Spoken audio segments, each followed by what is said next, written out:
నమస్కారం ప్రజలారా, మా యూట్యూబ్ ఛానల్ రేవంత్ రెడ్డి గారు మాట్లాడుతూ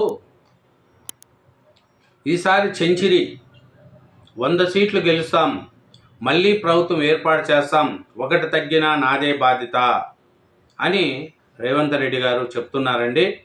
ఎందుకంటే రేవంత్ రెడ్డి గారు చేస్తూ 3 ఏళ్ల ముందే హామీ ఇస్తున్నాము, రాబోయే ఎన్నికల్లో 100 ఎమ్మెల్యే సీట్లు గెలుస్తాము, ఇక్కడ మళ్ళీ మా ప్రభుత్వాన్ని ఏర్పాటు చేస్తాము, 100 సీట్లలో ఒకటి తగ్గినా నాదే బాధ్యత అని రేవంత్ రెడ్డి గారు అంటున్నారండి.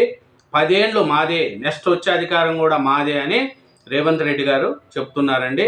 ఎందుకంటే మేము 60,000 ఉద్యోగాలు ఇచ్చాము, ఏడాదిలోనే 60,000 ఉద్యోగాలు ఇచ్చాము, ఎస్సీ ఎస్టీ బీసీ రిజర్వేషన్లు కూడా కల్పించాము. మేము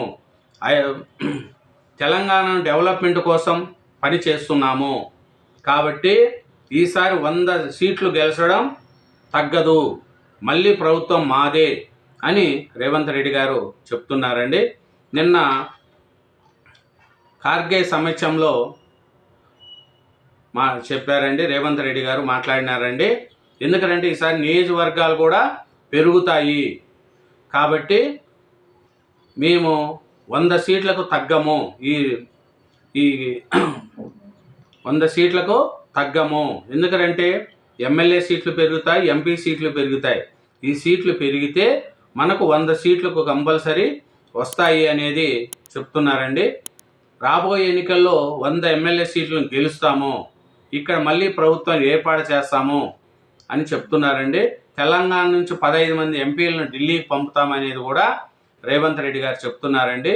119 నియోజకవర్గాలు ఉన్నాయండి ఇప్పుడు తెలంగాణలో, అది 153 కాబోతున్నాయనేది కూడా రేవంత్ రెడ్డి గారు చెప్తున్నారు. 153 సీట్లు అయితే 100 సీట్లు మళ్ళీ మనం గెలుస్తాము, నాది పూచి అని మన రేవంత్ రెడ్డి గారు చెప్తున్నారండి.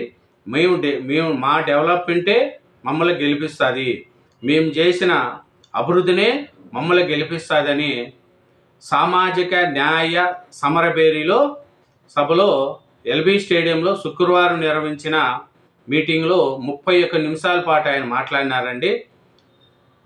రేవంత్ రెడ్డి గారు ఆయన మాట్లాడుతూ ఏం చెప్పాడంటే, చాలామంది నాయకులు ఒక భయం ఉంది, తమ నియోజకవర్గానికి ఎవరు ఎమ్మెల్యేగా వచ్చారని, భవిష్యత్తులో తమ పరిస్థితి ఏమిట అన్న ఆందోళన చాలామంది నాయకులకు ఉంది. అయితే వచ్చే ఎన్నికల నాటికి సీట్లు పెరగబోతున్నాయి, 119 నియోజకవర్గాలకు గాను 153 కాబోతున్నాయి. కాబట్టి 100 సీట్లు గెలిచిన బాధ్యత నాది, ఒక సీటు తగ్గిన ముక్కు నేను నాదే బాధ్యత అని రేవంత్ రెడ్డి గారు చెప్తున్నారండి. 100 సీట్లలో ఒకటి తగ్గినా నాదే బాధ్యత, తెలంగాణ నుంచి 15 మంది ఎంపీలను ఢిల్లీకి పంపుతామనేది కూడా చెప్పారు. ఈసారి కాంగ్రెస్ పార్టీ అధికారంలోకి వస్తుందని 2023 సెప్టెంబర్ 17 రంగారెడ్డి జిల్లాలో మాట ఇచ్చామని, ఇచ్చినట్లే డిసెంబర్లో కాంగ్రెస్ ప్రభుత్వాన్ని ఏర్పాటు చేశామని రేవంత్ రెడ్డి గారు గుర్తు చేశారండి. అయితే నిన్న మల్లికార్జున ఖార్గే గారు మాట్లాడుతూ బీజేపీ రాజ్యాంగంలోని లౌకిక సామ్యవాదం, ఆ పార్టీకి మోడీ షాకు దమ్ముంటే రాజ్యాంగం నుంచి ఆ 2 పదాలను తొలగించాలి, ఇదే నా సవాల్.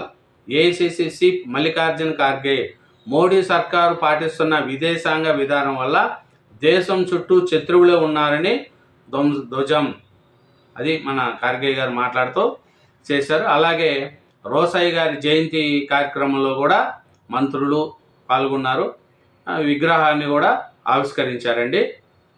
చూస్తే రేవంత్ రెడ్డి గారు అదే చెప్తున్నారు, మీరు యువత మాట ఇవ్వదలుచుకున్నాను, మీరు ప్రజల్లో ఉండండి, ప్రజల కోసం చేయండి, మీకు ఎమ్మెల్యే టికెట్కు ఢిల్లీకి వెళ్ళాల్సిన పని లేదు, మీ టికెట్ మీ చేతిలోనే ఉంటుంది అని నిన్న రేవంత్ రెడ్డి గారు చెప్తున్నారండి. ఈసారి సెంచరీ 100 సీట్లు గెలుస్తాం, మళ్ళీ ప్రభుత్వం ఏర్పాటు చేస్తాం, ఒకటి తగ్గినా నాదే బాధ్యత అని మన రేవంత్ రెడ్డి గారు చెప్తున్నారండి. మరి ఇంకా ఏమంటున్నారంటే, మహిళా రిజర్వేషన్లు కూడా రాబోతున్నాయి. 60 మంది దాకా మహిళలు అసెంబ్లీలో ఉండబోతున్నారు. వారిలో 5 మంత్రి పదవులు అవుతారు. ప్రజల్లో ఉండే ఆడబిడ్డలను ప్రోత్సహించి టికెట్లు ఇచ్చి గెలిపించుకునే బాధ్యత కాంగ్రెస్ తీసుకుంటుందని కూడా రేవంత్ రెడ్డి గారు చెప్పారండి. రేవంత్ రెడ్డి గారు ఒకటే చెప్తున్నారు, మేము 18 మాసాల్లో రైతు రుణమాఫీ చేశాము, భరోసా వంటి పలు సంక్షేమ పథకాల కోసం 1,04 కోట్లను ఖర్చు పెట్టిన ఘనత కూడా కాంగ్రెస్ ఇదే అన్నారండి. మేము రైతు భరోసా ఇచ్చాము, రైతు రుణమాఫీ చేశాము అనేది చేశారండి. సన్న వడ్లకు 500 రూపాయలు బోనస్ ఇచ్చాము అనేది కూడా రేవంత్ రెడ్డి గారు చెప్తున్నారండి. 70 లక్షల మంది రైతులకు 9,000 కోట్లను 9 రోజుల్లో వేశాం. సాగు దండగ కాదు పండగ, మాది రైతు రాజ్యమని నిరూపించామనేది కూడా రేవంత్ రెడ్డి గారు చెప్తున్నారండి. తెలంగాణలో ప్రతి గుండెను తాడుతూ ప్రజాపాలన సాగిస్తామనేది కూడా మన చెప్పారండి. ఏమంటే రైతు రాజ్యం ఎవరు తెచ్చారో అసెంబ్లీలో అయినా పార్లమెంట్లో అయినా చర్చ పెడదాం. రైతులకు అండగా నిలబడింది ఎవరో తెలుసుకుందాం. చర్చకు కేసీఆర్, కేటీఆర్, కిషన్ రెడ్డి, మోడీ ఎవరు వస్తారో చెప్పాలి. కాంగ్రెస్ కార్యకర్తలతో నేను వస్తానని సీఎం రేవంత్ సవాల్ ఇచ్చారు. ఇందిరాగాంధీ అమలు చేసిన సంక్షేమ పథకాలను వివరించి, ఇందిరమ్మ నాకు తెచ్చిన సంక్షేమ అభివృద్ధి పేదవారి జీవితంలో వెలుగు నింపాయని కూడా ఆయన చెప్పారండి. ఒకటే మాట చెప్తున్నారు, మాది రైతు ప్రపంచం, రైతు రాజ్యం.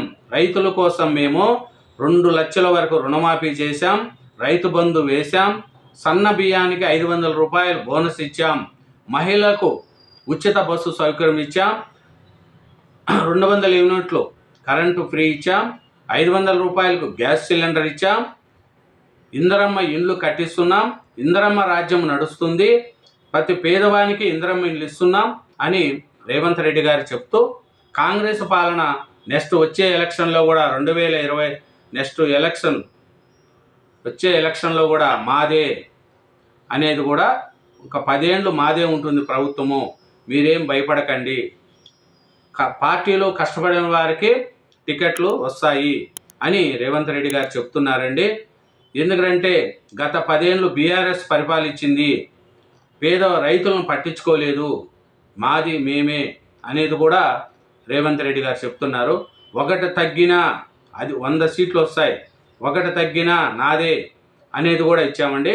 కాంగ్రెస్ అధికారంలోకి రాగానే ప్రభుత్వ ఉద్యోగాలకు నోటిఫికేషన్లు ఇచ్చాము. ఇది ఎల్బీ స్టేడియం సాక్షిగా తొలి ఏడాదిలోని 60,000 ఉద్యోగాలు ఇచ్చాము. కేసీఆర్, కిషన్ రెడ్డి, నరేంద్ర మోడీకి సవాల్ విసురుతున్నా, మీకు దమ్ముంటే, ధైర్యం ఉంటే, చిత్తశుద్ధి ఉంటే రాండి, 60,000 మందిని ఎల్బీ స్టేడియంకు తీసుకొచ్చి తలలు లెక్క పెట్టిస్తా, ఒకటి తగ్గినా మీ కాళ్ళ ముందు క్షమాపణ చెప్పి బయటికి వెళ్తా అని మా నిజాయితీ అంటూ సీఎం రేవంత్ రెడ్డి విపక్షాలకు సవాల్ ఇసిరారు.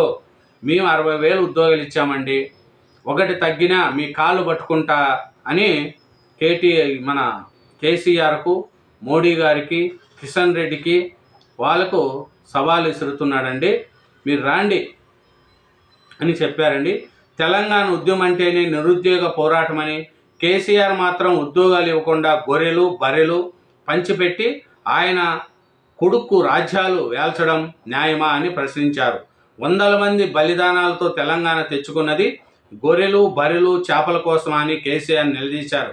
ఉన్న పాఠశాలలు సరిపోవని 20,000 కోట్లతో యంగ్ ఇండియా పాఠశాలను ప్రారంభిస్తున్నామని చెప్పారు. ఏటా 1.15 లక్షల మంది ఇంజనీరింగ్ పాస్ అయినా నైపుణ్యం లేక జాబ్స్ రావడం లేదు.